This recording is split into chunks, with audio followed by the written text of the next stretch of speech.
Hello everybody, my name is Manuel at Manuel Martel Photography. Today I would like to show you how to create this image in Picktorial. So I will be using a lot of tools. I will be showing you how to do a lot of changes to this image. And this is the final image we're looking at. So I am working from photos. What I will do is I will revert this to the original photo. And this is what we're going to start working on. And I'll go to the extension and we are going to Picktorial. Okay, first come first, let's look at the overall of the image. So my sky, is a little dull. My building, which is by the way the beautiful library at the Parliament in Ottawa, is actually not bad, but we're gonna make a lot of changes to it. We're gonna make this library pop so much more. And the street itself, it's a lot of streets, so we're going to crop, we're going to rotate a bit, and we're going to try to add a little bit more of a dramatic aspect to that photo. So, first come first, I would like to work on my sky.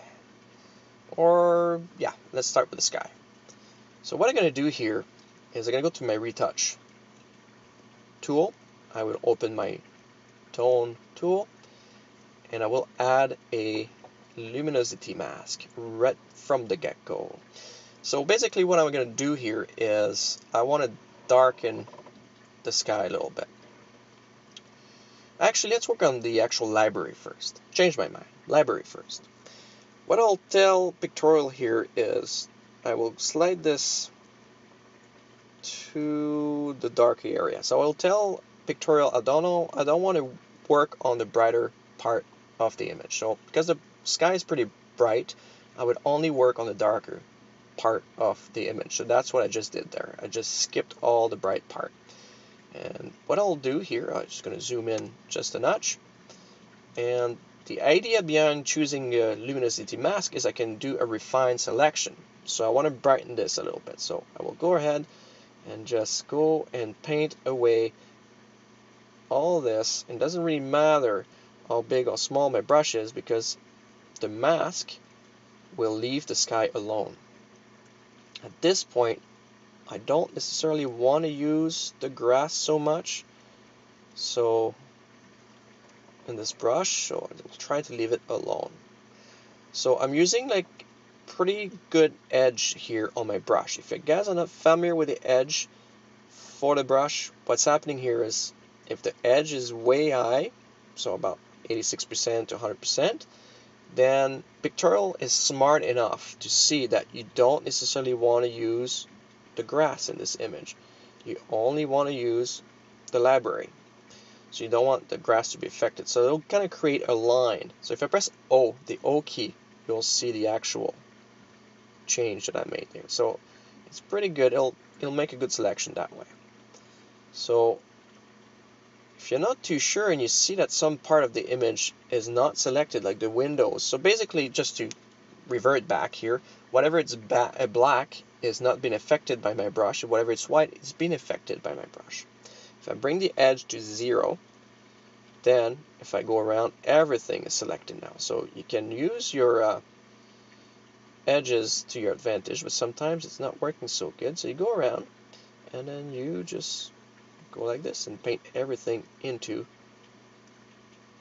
your image.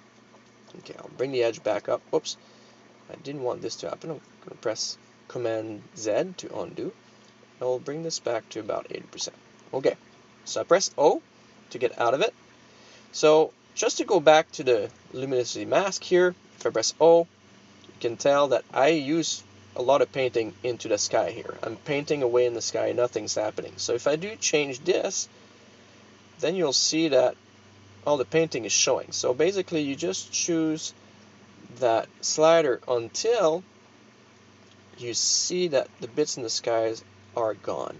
So about there, this is what I'm gonna use. So you can really paint everything else. So I press O, everything is selected except the sky right now. Perfect, this is what I wanted. So from there, I made my selection, then I can start moving slider around.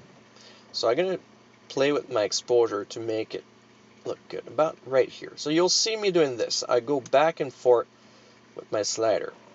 until I find I'm happy with the actual selection. So I'm going to press on this plus menu to customize my tool to bring some clarity to this list. So now the clarity is right here, so I'm going to play with clarity. So what that actually do is it really creates some contrast and sharpen the image a little bit, which I really like for things like this. I have lots of bricks and details, and it really works good and to bring lots of details, and it make it pop so much better. Okay, so the shadows. Can we play with the shadows in this? Maybe not. Leave it like that. Okay, saturation. Look good. Now I will change the temperature a little bit because I think it's a little too much orange. So bring it down just a notch here towards the blue sky. I'm giving it more natural look. Basically, that's what I just did there. Okay. I feel pretty good about this. What we're going to do now is we're going to create a new brush by pressing the plus button here. I want those windows to pop a little bit more. So what I'm going to do here, I can take the edge again to 100%. I really only want the window to be affected. The exposure up about like this is going to be good. And I'm going to paint the windows. And then, because I put the edge all the way up, I don't have to be so precise because, again, Picktorial is doing such a great job at choosing only the window in my selection. So by doing that, I brought a little bit more life to those windows, and I'm going to keep going until I choose all these windows. These ones already got. Now, is there anything on top? I'll leave them on top like this. Okay. Then I'm going to use my exposure. See the nice selection? Fantastic. So I'm going to go around till it pops just that much more. Once again, I will add a bit of contrast to this as well. So if I go up in contrast, actually, just a bit like this. It's a little bit sharper. If I want to, I can change the actual tone to make them a little brighter on the blue side. If I go too much, well, actually, just like that will be good. What else? I think it's good like this. So that's just for my windows. Okay, we'll make another brush. This time, what I'll do is I'll go around and I will add a color mask. And I would like only the red bits to be affected by this. So I will choose, sorry, I'm going to go around the other way. So I will choose everything. I'll make sure that nothing else is chosen, only like the red bits. So I'll choose the red spectrum on that wheel. What I'm going to do here is, let's say if I paint, see only if I paint everywhere, there's a little bit of red in the roof there. That's why what different color I chose. So that's why it's selecting as well. So we're going to go around and really fine selection, maybe just like that. So I'm going to press the Option Alt minus just to get rid of what I just painted there. That's like the quick erase tool basically. Okay, and then I will try to only keep that into the red spectrum over there. And what I'm trying to do there, I want this red to be more present, to be more saturated a little bit. So we're going to do that. Okay. And then bring the saturation up just a notch. So see now that red is showing so much more. And if I want to try the contrast there, well, maybe it works good. And if I bring the temperature up just a bit, maybe the red spectrum in the thin, just a little bit in color. Okay. Now, if I zoom out, if I think that this is a little too bright for the red, so what I will do is I'll go back into my tone panel here, and I will make sure that I chose the change that I made from the reds. If you choose from one button to the other, this is what's happening here. I can choose. So this is too bright, so we're going to bring that down just a notch till they don't seem out of place, just like that. Okay. So I feel very good about my library so far. It looks pretty good. So if you look at the before and the after, so look at that. Major difference so far, isn't it? Okay. Now we'll concentrate onto your sky. So we'll go back into our tone, and then what we're going to do here, because that was a selection, right? So we're going to do the other thing, the other way around. So we're going to make a new brush, and I want to darken that sky a bit. So I will tell Picktorial that we want to use the Luminosity Mask, and this time I will tell Picktorial I want to only work into the bright area of the image, therefore the sky. So then we're going to, just for the sake of doing this, put the exposure down quite a bit. So I will paint everywhere. It's not going to be perfect right now, just let you know. We're going to need to play with those sliders a little bit into the mask. And I can paint into that building because if I press O, it doesn't really matter. So once again, I press O so it can really revert to our mask here. So it looks like all the sky is chosen here. So I'm going to press the minus key with the edge, and I will get rid of my painting I've done into my building because I don't want this to get affected so much. So I'm going to paint and paint and paint over until the white goes away.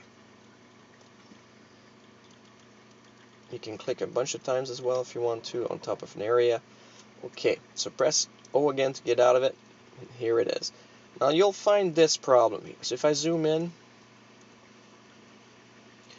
look, all my towers don't look good. Well, I don't want the sky to be that dark, so I'm just going to bring it darker until I start to see the chromatic aberration here, and I'll stop just before it starts to look weird.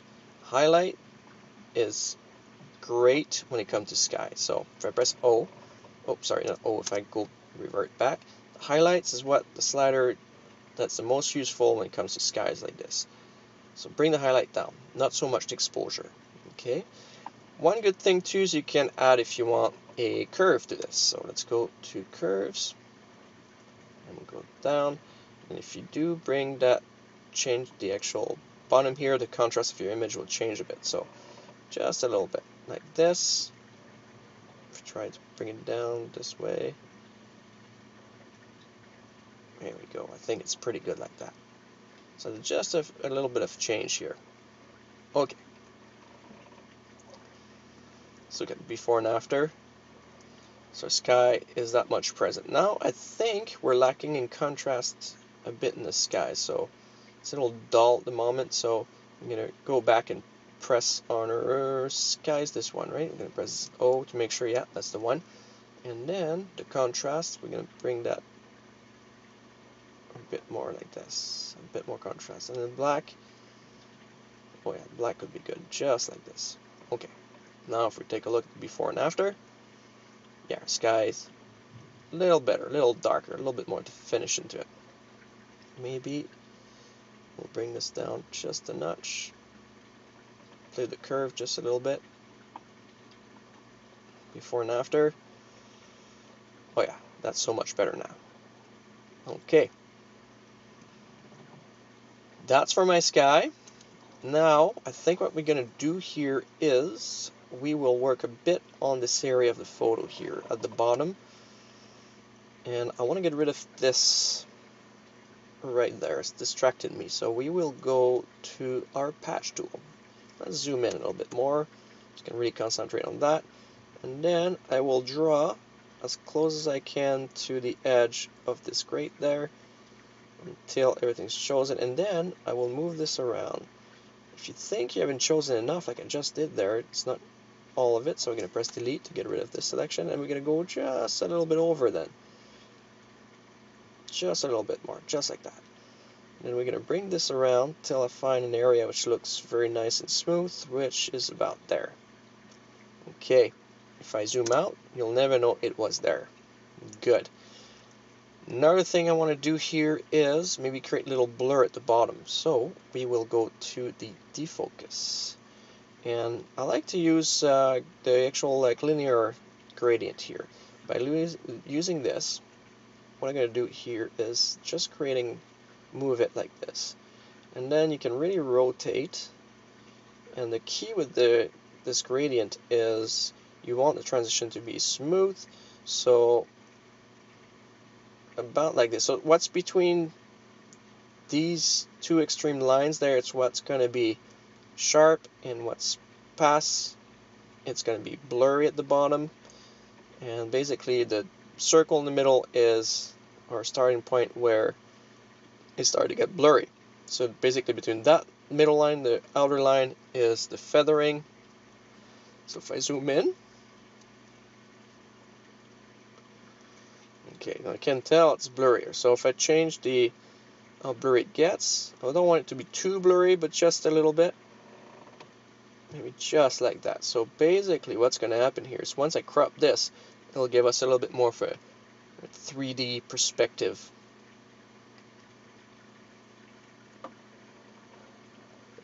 Maybe I can even bring that a little higher there, right to the sidewalk. A little bit more like this. Okay. Before, after. So your road is less present, so it's not struggling too much with our building. Okay. Spacebar to come back. What I'm going to do now is go to my color. And let's go to my light instead. I want to cool this image a bit. Not too much, but somewhere it looks natural and good. About right there. I really like this again. Before and after. Now they give you that stormy, colder feel to the image, which I really like. And that's about all I want to do with my light, really. After this, I will do a little bit of cropping here. So I'm going to try to level this so it look a little bit leveled. So maybe just like that. And I don't necessarily want to keep the ratio that much, so I can drag the bottom like this. I don't really care about the ratio so much. We'll bring it just like that. And then once we're done, we can compress here. And it looks very good that way. My last touch, we will add a vignette. So if I use the vignette, the way I use the vignette myself, I bring it all the way the opacity to 100% so I can really see what I'm doing.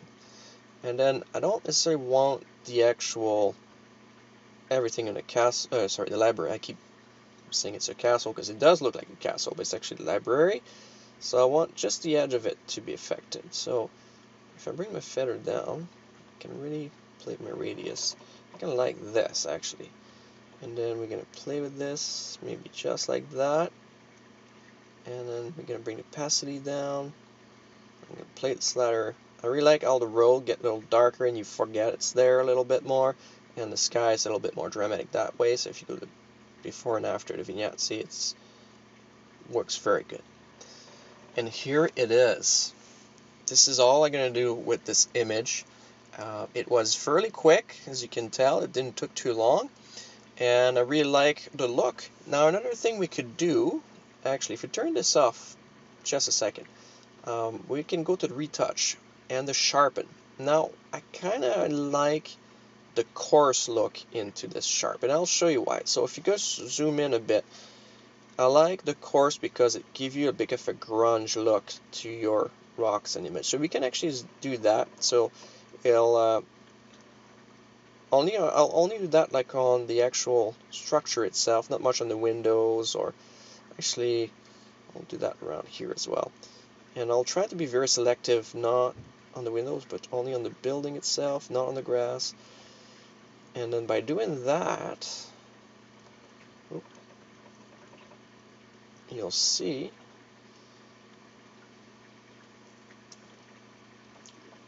the grunge look is actually fantastic. So let's just go with this tower there. Things will look a little sharper, and it'll make things pop just a little bit more. All the way there. There we go. So if I bring this up all the way, it looks too much, but there's a fine line, and in my opinion, it's about right here, perhaps. So if I zoom out, if I look at the before It's very subtle. You can't really tell too much, but your building is a little sharper and looks a little better. Okay, then we will bring the vignette back, and here it is. So hopefully you guys learned a little bit how to use the tools in Picktorial. You may have learned a little bit of my workflow as well, so that may help you a little bit. But I really hope this helps you using Picktorial, and I hope that you guys go and give it a good trial as well. It's free to try. It's only $60, and it is a great add-on to Photos. It's a great plugin. So once you're done, you press Save Changes, and you're straight back into Photos, and our image look fantastic. If you have any comments, any questions, you can leave them in the area below the video. If you would like to subscribe to my YouTube channel to see a little bit more about Picktorial, or I have different software that I'm trying and different techniques and so forth. I have my blog on my journal if you want to subscribe to that too. And I have a website if you're going to have a look. And I hope you guys enjoyed this tutorial. Until next time, I say goodbye.